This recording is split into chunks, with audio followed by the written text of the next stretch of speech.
बलात्कार के केस में फंसे आसाराम पूछताछ के दौरान सवालों से इतने घिर गए कि वो रोने लगे। आखिर आसाराम अब क्यों रो रहे हैं? आसाराम के आंसुओं में उनकी बेबसी छिपी है या फिर कोई डर? ये तो वही जाने। लेकिन आरोप में फंसी आसाराम की बेटी भारती ना तो डरी है, ना ही वो बेबस दिख रही है, और ना ही वो अपने पिता आसाराम या भाई नारायण साईं पर लगे सनसनीखेज आरोपों पर कुछ बोल रही है। सनसनी में आज देखिए भारती की कहानी खुद उसकी ही जुबानी।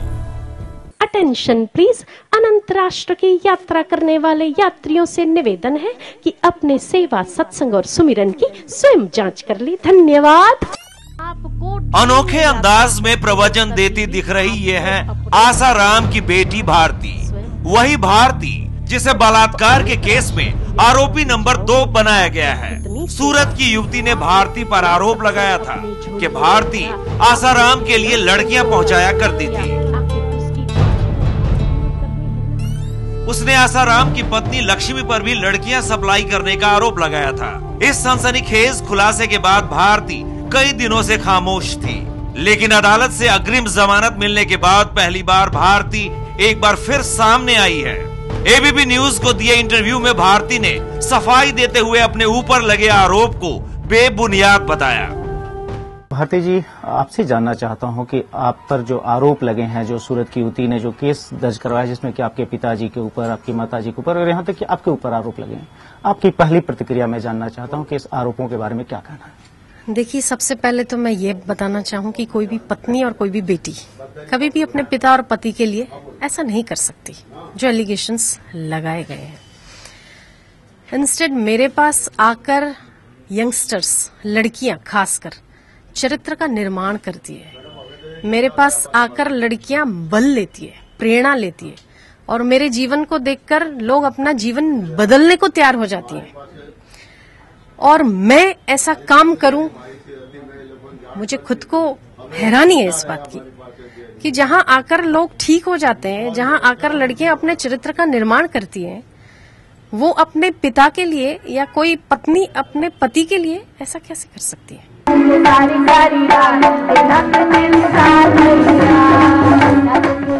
राम राम राम राम राम राम राम राम राम राम राम राम राम राम बोल तेरा श्वासा बीती जाए। भारती के खिलाफ दर्ज एफआईआर में कहा गया है कि वो इस युवती की बड़ी बहन को आसाराम के पास ले गई थी। इसके बाद ही शांति वाटिका में उस युवती के साथ आसाराम ने बलात्कार किया था। आपको क्या लगता है इस युवती ने जो आरोप लगाए हैं वो क्या कोई साजिश है या किस वजह से आरोप लगाए? वो भी 10 साल तक आपके आश्रम में रही। देखो, वो मैं अब कुछ नहीं, वो साजिश है कि क्या है वो अभी मैं कुछ नहीं कहना चाहती, पर मुझे न्यायपालिका पर पूरा भरोसा है। सच्चाई सामने आएगी, आकर रहेगी। बाकी हमने जो हमारे ऊपर लगाया, मेरे पर और मैया पर, वो हो ही नहीं सकता। जो आरोप लगाए हैं वो बेबुनियाद है। आपको एंटीसिपेटरी बेल मिल गई है, जो है अब आपके गिरफ्तारी का कोई चांस नहीं है। आप एक खुद कुशल वक्ता हैं, आप खुद जो है प्रवचन देती हैं। आपको लगता है कि आपका एक स्वतंत्र व्यक्तित्व है और आपको जो है आपके पिताजी के साथ जोड़कर नहीं देखा जाना चाहिए? हाँ, मुझे ऐसा लगता है, क्योंकि आज तक मैंने कभी भी उनका नाम लगाने की, अपने नाम के पीछे कोशिश नहीं की। मैं कहीं भी गया, मैं जहाँ रहती हूँ, पहले आज तक जहाँ पर रहती थी या आज जहाँ रहती हूँ, वहां पर भी मैंने कभी ये नहीं कहा कि मैं आसाराम जी बापू की बेटी हूँ। तो मुझे लगता है कि उनके साथ मेरा नाम नहीं जुड़ना चाहिए। मैं एक अलग व्यक्तित्व हूँ। मैं अपना खुद एस्टेब्लिश होने के लिए मैंने बहुत मेहनत भी की है और मैंने अपनी एक अलग आइडेंटिटी की है, बनाई है। तो मेरे हिसाब से कि जोड़ के नहीं देखना चाहिए। आपके पिताजी पर जो आरोप लगे हैं उसके बारे में आपका क्या कहना है? अभी न्यायालय में है किस्सा, इसलिए मैं अभी कुछ नहीं कहना चाहती। लेकिन आपको लगता है कि भक्तों पर इसका कोई असर पड़ेगा जो लाखों की तादाद में उनके भक्त हैं? पढ़ना तो नहीं चाहिए। बाकी जो भी आएगा फैसला, मुझे न्यायपालिका पर भरोसा है। मनुष्य शरीर अत्यंत दुर्लभ है, बहुत महंगा है। सारे संसार में 84 लाख योनियां पाई जाती है। कुत्ता, घोड़ा, गधा, बिल्ला, जीव जंतु, पशु, पक्षी, थलचर, नभचर, जलचर, बहुत अनेका अनेक। भारती अपनी माँ और खुद के बचाव में बोलती तो हैं, लेकिन जब उनसे आसाराम पर लगे बलात्कार के आरोप के बारे में पूछा जाता है तो वो खामोश हो जाती हैं। बच्चा ऐसा आए जो कुल का उद्धार करे। बच्चे ऐसे नहीं पैदा होने चाहिए जो माता पिता को परेशान करे। बंदर छाप छोटा सा धागा भाई और बहन के रिश्ते को जोड़ता है, निभाता है। ये तस्वीर भी भारती की है जब वो अपने सगे भाई नारायण साईं को राखी बांधा करती थी। लेकिन अब जबकि नारायण साईं बलात्कार के आरोप से घिरे हैं तो भारती अपने भाई नारायण साईं का बचाव भी नहीं कर रही हैं। आखिर ऐसी क्या बात है कि भारती अपने भाई पर लगे आरोप पर खामोशी ओढ़े रखना चाहती हैं? ये जो 2 बहनें उसमें से एक बहन ने आपके भाई पर भी आरोप लगाए हैं, नारायण साईं पर, उस बारे में आपका क्या कहना है? उनको कुछ जानती हूँ दोनों युवतियों? अभी मैं कुछ नहीं कहना चाहती इस बारे में। जो भी होगा सामने आ जाएगा। जैसे सागर की तरंगे सागर से भिन्न नहीं है, जैसे बुदबुदे सागर की लहरों से भिन्न नहीं है, वैसे ही मुझ आत्मा से ये जगत भिन्न नहीं है। कितना ठोस सत्य। भारती को अपने पिता आसाराम की तरह प्रवचन देने में महारत हासिल है। वो अपने भाई नारायण साईं की तरह भक्तों को उपदेश देती हैं। लेकिन भारती की इस तस्वीर के पीछे एक कहानी ये भी है कि भारती का अपने पिता आसाराम और भाई नारायण साईं से संबंध बहुत अच्छे नहीं हैं। पति हेमंत बुलानी से तलाक के बाद भारती ने धर्म अध्यात्म की दुनिया में कदम रखा, लेकिन उसे पिता आसाराम का साथ नहीं मिला। सूत्रों के मुताबिक आसाराम ने पहले भारती को महिला आश्रमों की कमान सौंपी थी, लेकिन बाद में अपनी ही एक करीबी शिष्या ध्रुव को महिला आश्रम से जुड़े मामलों में ज्यादा अहमियत देने लगे। इसके बाद भारती ने खुद आश्रम से अलग अपनी दुनिया बसा ली। आपके बारे में लोग बहुत कम जानते हैं। आपसे आपके बारे में जानना चाहता हूँ। प्रवचन जो है देती हैं आप, जो है आपकी गतिविधियाँ। मैंने जितना भी कहा उससे तो अब जान ही जाएंगे। भले कम जानते तो अब ज्यादा जान जाएंगे। लेकिन आपको लगता है कि जो आरोप लगे हैं, लेकिन कानून पर आपको भरोसा है और सच सामने आएगा? बिल्कुल बिल्कुल आएगा। कुछ और आप कहना चाहती हैं इस पूरे विवाद के बारे में? आपके बारे में कहा गया कि आप भी गायब हो गई थी। आप मैं कहीं गायब नहीं हूँ, न पहले गायब थी न अब गायब हूँ, आपके सामने हूँ और हम कहीं भी फरार नहीं हुए। ये सब गलत बातें आ रही है, जो भी आ रही है सामने। यानी कि जो भी आरोप है वो झूठे हैं। आप क्या मानते हैं कि कोई साजिश है? मैं फिर से कहूं आपको कि मैं इसके बारे में अभी कुछ नहीं कहना चाहती कि साजिश है या नहीं है और क्यों। और एक बात मैं और कह दूं आपको कि जैसे आपके परिवार में 5 लोग हैं, उस 5 में अगर माता और पिता किसी एक बच्चे को प्यार करते हैं और दूसरे को नहीं करते तो स्वाभाविक ही उसके चित्त में एक बच्चे को माँ के लिए, दूसरे बच्चे को पिता के लिए सॉफ्ट कॉर्नर हो जाता है। उसके जितने भी फ्रेंड्स हैं वो भी दूसरे पिता या तो माता से किनारा करके चलते जो उसके पक्ष के होंगे। ठीक है, तो यहाँ पर इतना बड़ा फैमिली है, 5 करोड़ साधक हैं, उसमें अगर कोई लोग विपक्ष में चले गए और कोई पक्ष में रह गए तो मैं समझती हूँ कि ये रेशियो कोई ज्यादा नहीं। अगर 5 जनों की फैमिली में 3 एक और 2 अलग पक्ष विपक्ष हो जाता है तो 5 करोड़ में अगर 25 या 50 विपक्ष हो गए तो ये रेशियो कोई ज्यादा नहीं है। इतना तो होता है, कंपनी में भी होता है, घरों में भी होता है। तो अगर यहाँ पर भी हो तो उनका मनमुटाव रहा होगा या उनको जो भी नाराजगी रही होगी वो उनके साथ है।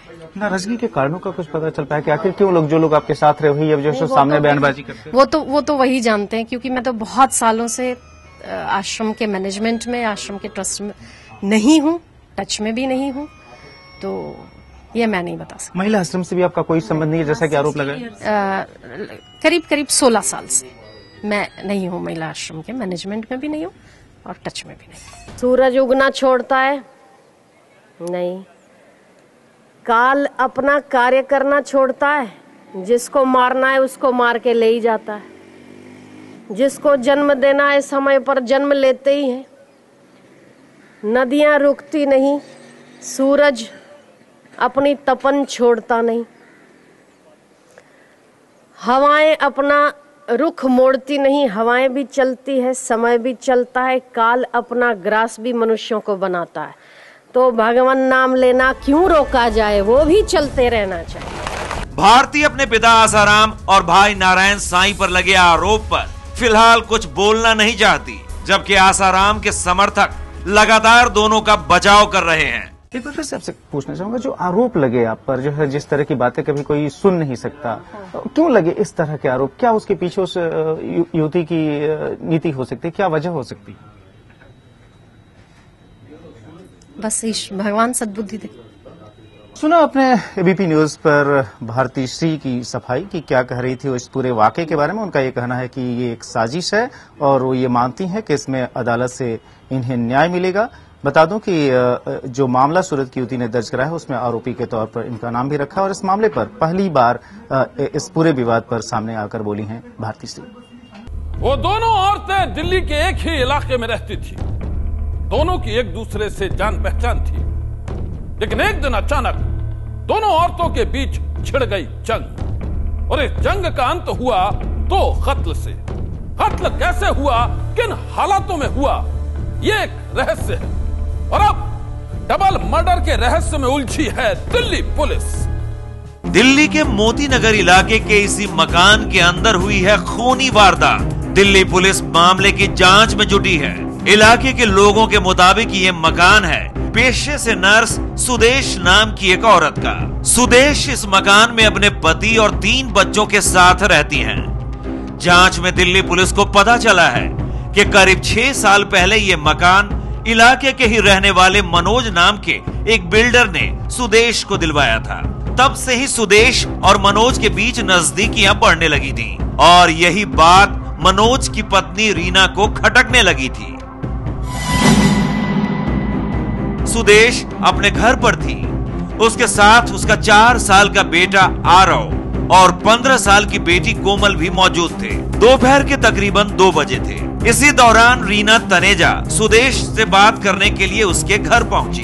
दोनों के बीच घर के अंदर विवाद हुआ और ये विवाद इतना बढ़ गया कि उसने खूनी रूप अख्तियार कर लिया।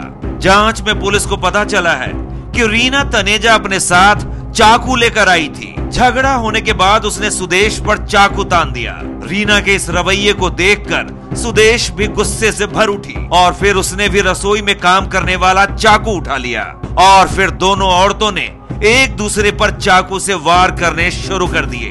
दोनों की लड़ाई देखकर घर में मौजूद सुदेश के दोनों बच्चों ने बीच बचाव करने की कोशिश की तो उन्हें भी चाकू के वार का शिकार होना पड़ा। बंद दरवाजे के पीछे दोनों औरतों के बीच खूनी खेल चलता रहा और इस खेल में सुदेश के दोनों बच्चे भी लहूलुहान हो गए। घर के अंदर चल रहे इस खूनी खेल की भनक लोगों को तब लगी जब सुदेश की बेटी कोमल ने बालकनी पर आकर इलाके वालों को मदद के लिए आवाज लगाई। वो खून से लथपथ थी। उसकी आवाज सुनकर लोग फौरन सुदेश के घर पहुंचे। घर का दरवाजा अंदर से बंद था। इलाके के लोगों की माने तो सुदेश ने ही घर का दरवाजा खोला। उसके पेट के अंदर चाकू घुसा हुआ था। वो बुरी तरह से जख्मी थी। लोगों की माने तो उसने उनसे कहा, रीना की लाश बाथरूम के अंदर पड़ी हुई है और मेरे दोनों बच्चे भी लहूलुहान हालत में अंदर पड़े हुए हैं। मैं भी मरने वाली हूँ। मेरी मौत के बाद मेरी सारी जायदाद मेरी छोटी बेटी के नाम कर देना। सुदेश के घर की तलाशी के दौरान पुलिस को खत मिला जिसमें लिखा है, मनोज हम सभी की मौत का जिम्मेदार है। सूत्रों के मुताबिक वारदात वाले दिन रीना तनेजा ने अपने पति मनोज के मोबाइल पर सुदेश के कुछ SMS पढ़ लिए थे और उन्हें पढ़ने के बाद वो गुस्से से बौखला गई। जांच में जुटी दिल्ली पुलिस की टीम को शक है कि सुदेश ने पहले रीना तनेजा को मौत के घाट उतारा, फिर अपने दोनों बच्चों पर चाकू से हमला किया और फिर बाद में खुद के पेट में भी चाकू घोंप लिया। सनसनी के लिए दिल्ली से अभय परासर की रिपोर्ट। सनसनी में आज बस इतना ही। आप रहिएगा होशियार। सन्नाटे को चीरती सनसनी कर फिर देगी दस्तक आपकी दहलीज पर।